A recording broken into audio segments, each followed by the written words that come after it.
You came to the States for a visit 2 days after the war between Israel and Gaza began. Tell us what it was like on the ground that day and what has happened since in this sort of stepwise chronological way, because I think so few people hear it from, to use the proverbial term, the horse's mouth, as it were. What exactly happened on that day? That day was Simchat Torah, which is it's the last of the Jewish high holidays, we got up in the morning. We were on our way to synagogue, and you could hear by 7 a.m. you could hear the missile fall in Israel, thump, thump, thump, thump, thump, thump, and you don't get sirens unless the missiles are targeting your specific area. But for at least an hour before there were missiles aimed at Jerusalem, we could hear the missiles falling in the coast. And the astonishing thing was that you didn't hear Air Force, okay? Because usually, if there's missile fire, then the Air Force is scrambled and they take out the missile launchers, the people who are doing it, or at least drive them out of operation. And we spent the whole day with sirens and going to bomb shelters and in between listening to missiles falling, and there was no Air Force. So as religious Jews, we didn't have the television on or our telephones, during a holiday or the Sabbath. We can't use electronic devices, but we all knew we were in the middle of a war. The only thing we couldn't understand was why we could only hear the enemy and we couldn't hear ourselves. So that was pretty eerie, and it turns out that the whole story from then until today is for sure is nightmarish, and I think Americans probably are familiar with the nature of the war. We're fighting an enemy that doesn't really have military bases. You'll tend to think that there's civilian parts of the country, and then there's where the military is. But Hamas, which is our local Muslim Brotherhood chapter, it doesn't really have military bases.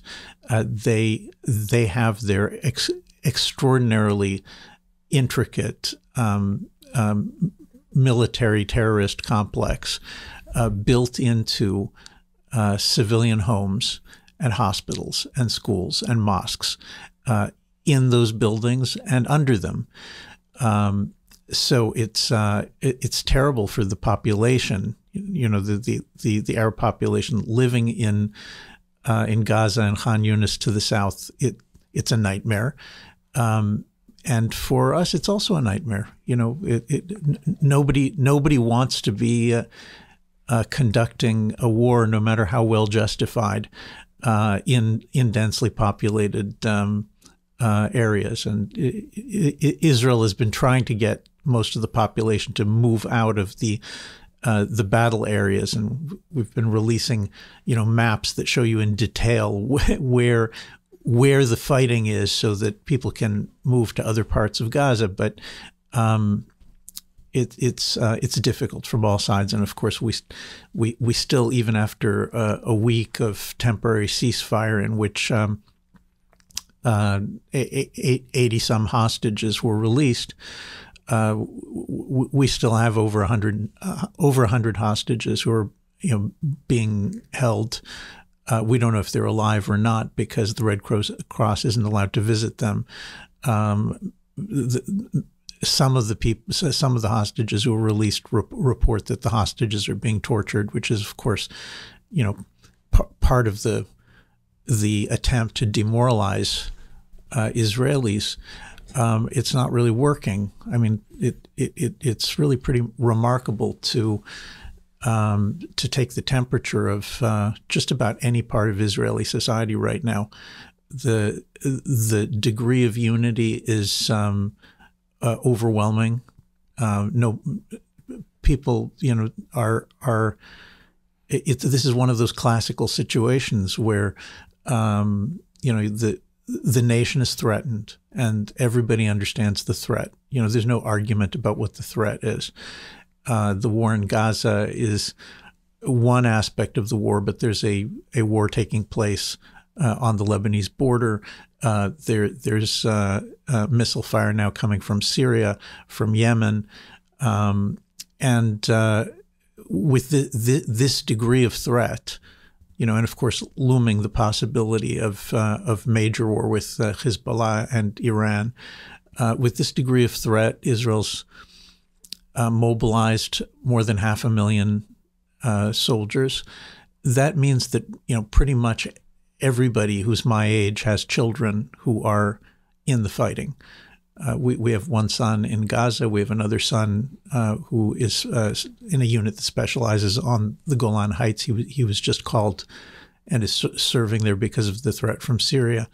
And of course, many, we have nephews and nieces and cousins. So it's a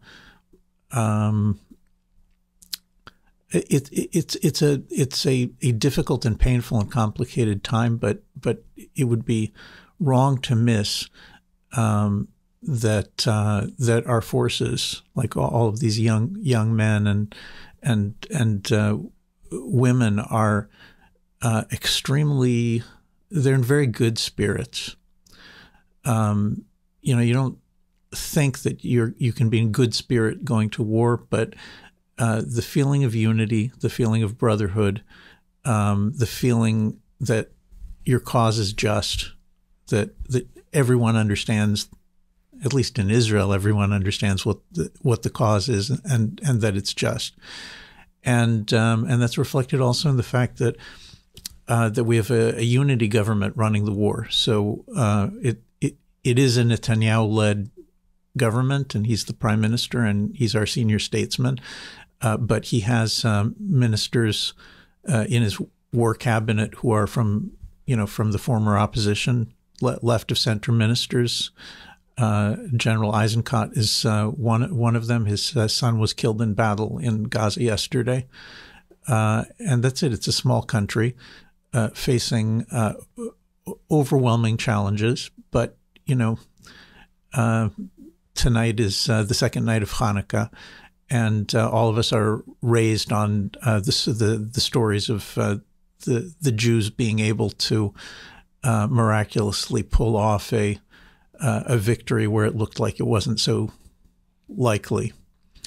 So tell me a little bit about how the domestic mood in Israel compares with the domestic mood during previous conflicts or major attacks from Hamas. I mean, is this qualitatively different than those previous incidences? Yeah, it's very different because the people may not remember Israel pulled out of Gaza in 2005. And when I say pulled out, I mean that the last Israeli soldier was removed from the Gaza Strip, and the last Jewish civilian was removed from the Gaza Strip. All of the homes of Jews who had made their lives in Gaza were bulldozed, and I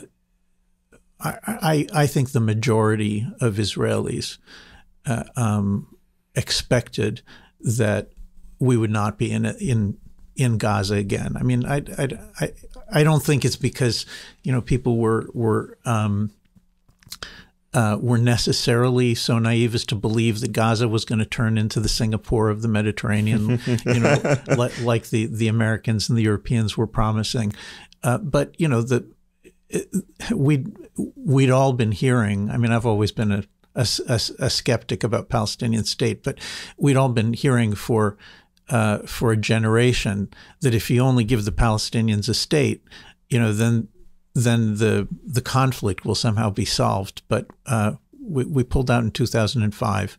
In 2006, there were elections in Gaza, and Hamas, the Muslim Brotherhood, won the elections. People talk about it as a totalitarian kind of organization, and that's certainly a correct way to view it. But Hamas won the elections in Gaza fair and square. and the Americans who had been pressing to have these elections. Elections are sort of, there are Americans who think elections are a panacea and they solve all problems, and the Americans who were stunned that Hamas would win the elections, spent months working to try to orchestrate some kind of maneuver to prevent the elections from for the will of the voters of Gaza from being implemented, and that failed. And by 2007, Hamas had massacred the PLO fighters who the Americans wanted to be in charge, and so we've had 16 years of 18 years of an independent Palestinian state in Gaza, and 16 years of rule by Hamas, by the Muslim Brotherhood in Gaza. Billions of dollars in Western and Arab world aid have been funneled there. We have some idea of where the money went because 3 of Hamas's leaders live in Qatar and are reported to, among them, have $12 billion in assets in the bank. And there's at least $1 billion of tunnels under Gaza, which are one of the principal instruments that they use in the warfare against us. So what's changed? Well, what's changed is that during those 18 years of independent Palestinian state in Gaza, there was more or less nonstop violence. Everybody's seen the images of missiles being fired at Israel, and that went on for 16 years. There were many Israeli incursions, larger or smaller. There were 2 full-scale wars, limited wars in the sense that Israel's goal was not to destroy Hamas, but just to punish it and try to restrain it from for firing at our population centers. There were extreme voices. When I say extreme, I mean I'm not saying that they were unreasonable, but just there were fringe voices throughout this period. Everybody in Israel remembers that there were politicians who blamed Netanyahu and the government for not going in and dismantling Hamas. And whatever the merits of the argument, the truth is that Netanyahu wasn't in a position to go in and destroy Hamas because he didn't have the support of the population. Most Israelis did not want to be in Gaza. Anybody who served in the IDF, in the Israel Defense Forces in the 1980s and 1990s, remembers what it was like to soldier in Gaza, and it's not pleasant. You don't feel like doing it. You don't feel like getting in a Jeep and patrolling up and down and enforcing a curfew, on people who hate you, and you don't want to do it. You want to do other things with your life. But did you do that when you were younger? I did. I did 18 years of reserve duty. Most of my service was in the West Bank, but there were a few days where I was actually stationed in Gaza, guarding the post office or something. And you don't want to do it. Nobody in Israel, almost no one in Israel, wanted to reach the conclusion that Israel had to reoccupy Gaza. But at this point, there's wall-to-wall agreement about it, and we'll see how the whole thing unfolds.